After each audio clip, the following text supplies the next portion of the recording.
There are days when it feels like you are not living from love, but from hope. Not from what truly exists between you, not from what is clearly shown, but from what has not completely died inside you yet. That might be the quietest form of attachment. You are not holding on only to a person. You are holding on to the possibility that something could still change. And from the outside, it often does not look like much. There are no dramatic scenes, no big words, just a quiet inner pause, as if you cannot fully step back because something still does not feel completely finished. Maybe you feel it in the way you check small things, in how much tone, pauses, messages, and the absence of messages still matter to you. In how one small sign can bring back everything you tried to quiet inside yourself. And it is not that you do not see what is happening. That might be the hardest part. You see and you feel. You know that something has not been moving for a long time in the way it would have to move to be real. But hope stays, not as something bright and strong. It's more like a quiet remainder. It's like the last part of your inner space that has not agreed to the ending yet. And that is what can hurt more than other people understand. Because hope does not look like a wound. It looks gentle, like something that keeps life going.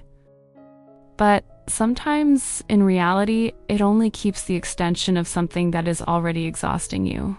There is a kind of tiredness that does not come from loss, but from constantly staying open, from never fully closing anything, from always leaving a little more room for maybe. Maybe they will reach out differently. Maybe this time they will be more present. Maybe they will finally say what you felt they should have said a long time ago. Maybe it is just not the right moment yet. Maybe it is just a phase. Maybe you are not seeing the full picture, and so hope builds another small bridge over the truth you already feel. Not big enough to completely blind you, just big enough to bring you back. That is where its quietest pain begins. Not in the fact that it exists, but in the fact that it does not allow anything to fully settle. When there is no hope, the truth can hurt sharply, but at least you know where you stand. At least something takes shape. When hope stays, nothing ever fully ends. Everything remains in between. Not here, not gone, not real, not completely lost. And a person can live in that in-between for a very long time. You can get used to it. You can defend it. You can even start believing that this is what love looks like. Just more complicated, quieter, slower. But it is not always that. Sometimes the problem is not that love is complicated. Sometimes the problem is that hope protects something for too long that reality no longer supports. That is the first quiet realization. You are not only holding on to a feeling, you are also holding on to the absence of an ending.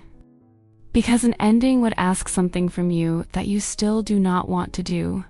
It would ask you to admit how long you waited, how long you read signs, how long you stayed loyal to something that maybe never developed the way you felt it could. And that realization can hurt differently than loss itself. It is not easy to look back and see how much inner energy went into maintaining one maybe. How many times you calmed yourself with small possibilities. How many times you stayed because it was not completely clear yet.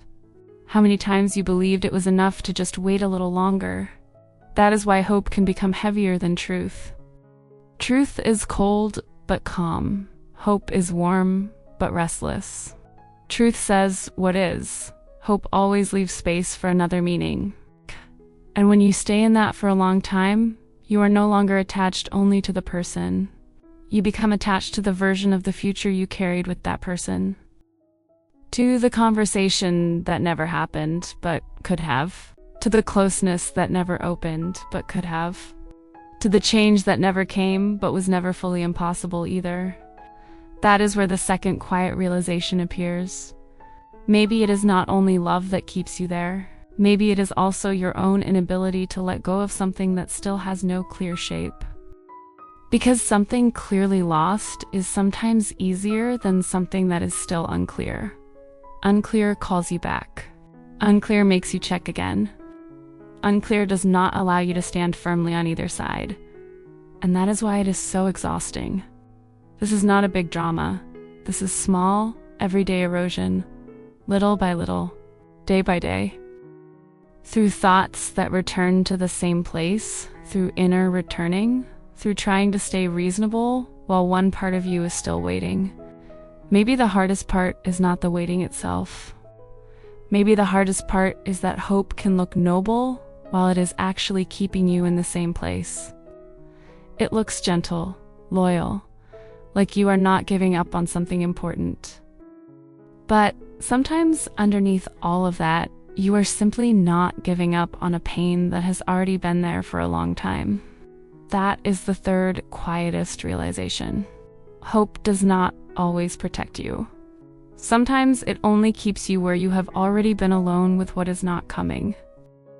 And when you start to see that, there is not necessarily a big change. You do not suddenly become calm. You do not cut everything off overnight. You do not stop feeling immediately. Something just becomes less invisible. You begin to see the difference between what keeps you alive and what keeps you attached. You begin to feel that comfort and prolonged waiting are not the same thing. You begin to see how long you believed that hope was the same as love. And maybe sometimes it is not. Maybe sometimes it is just the space where love has not yet found the courage to admit that it is alone. That is a painful truth, but a quiet one. It does not hit. It does not break things suddenly. It only changes the light in which you see everything that has been happening. And that is why this inner shift does not feel like an ending. It feels more like you cannot return to the old way of seeing anymore. It can still hurt. You can still wish it were different. One part of you can still remain open, but you can no longer believe in the same way in what kept you in between for so long.